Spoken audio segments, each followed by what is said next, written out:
ایجرن کرنا تھا اس کی وجہ سے، افطار کی وجہ سے۔ علی احمد صاحب کا مائک کھولیں پلیز، پابندی کیجیے گا۔ علی محمد سر 5 منٹ کر دیں سر، خیر 1 منٹ اپنی سواب پہ دیں۔ 5 منٹ مہربانی۔ بسم اللہ الرحمن الرحیم۔ اللہم صلی علی محمد وعلی آل محمد۔ وطن کی فکر کرنا دا مصیبت آنے والی ہے، وطن کی فکر کرنا دا مصیبت آنے والی ہے، تیری بربادیوں کے مشورے ہیں آسمانوں میں۔ آپ کیا سمجھتے ہیں کہ کیا صرف ایران نشانہ ہے؟ ایران بہانہ ہے، پاکستان نشانہ ہے۔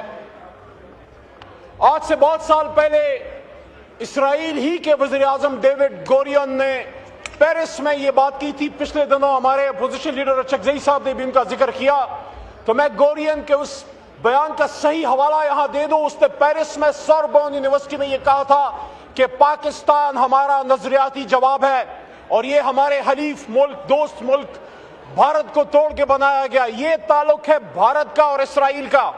الٹیمیٹلی خدا نخواستہ اگر ایران کو نقصان پہنچتا ہے تو یہ نقصان پھر پاکستان کا ہوگا۔ اگر کسی کا یہ خیال ہے کہ یہ حملہ شیعہ اسلام پہ ہے، یہ حملہ اسلام پہ ہے، اسلام میں نہ شیعہ ہے نہ سنی ہے۔ حضور نبی کریم صلی اللہ علیہ وسلم نے ہمیں مسلمان بنا کے چھوڑا تھا۔ ایک ہو مسلم، حرم کی پاسبانی کے لیے نیل کے ساحل سے لے کے تابخا کے کاشغر۔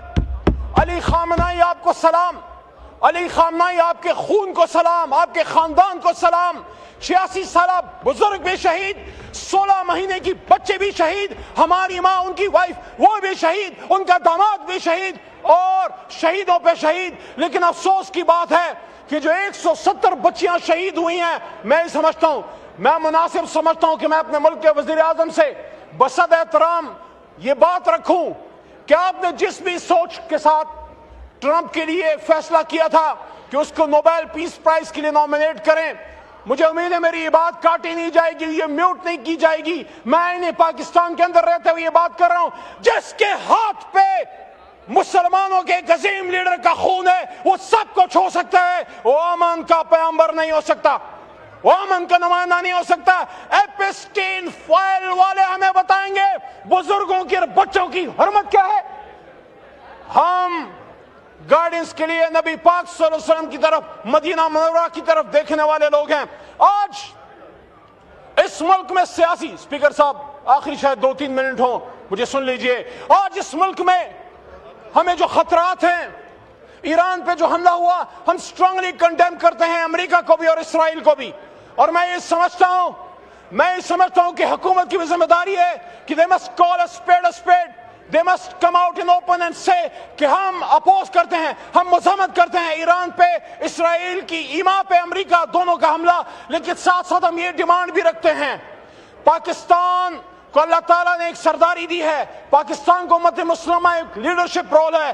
ہم نے عرب کنٹریز کو ریکویسٹ کرنی ہے کہ آپ کا سوئل ایران کے خلاف یوز نہ ہو، لیکن ہم نے ایران اور عرب ممالک کے بیچ میں مصالحانہ کردار بھی ادا کرنا ہے، ہم نے ان کے بیچ میں مسائل کو حل کرنا ہے۔ یہاں اس ایوان سے اس پورے سیاسی نظام کو تقویت دیں، یا ان کیمرہ سیشن بلائیں، یہاں وزیر اعظم صاحب سب سے پہلے آئیں، بتائیں قوم کو اعتماد ملے۔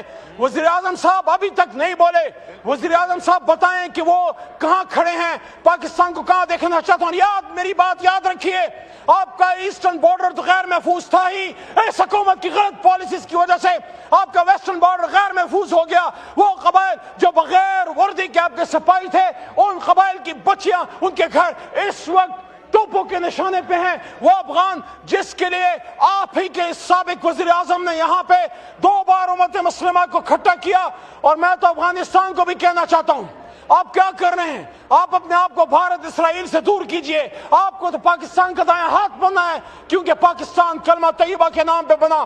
لیکن آخری بات، اسپیکر صاحب، آخری بات، اگر ہم سمجھتے ہیں کہ ہم اس ملک میں بغیر قومی یکجہتی کے ان چیلنجز کا سامنا کر لیں گے تو ممکن نہیں ہے۔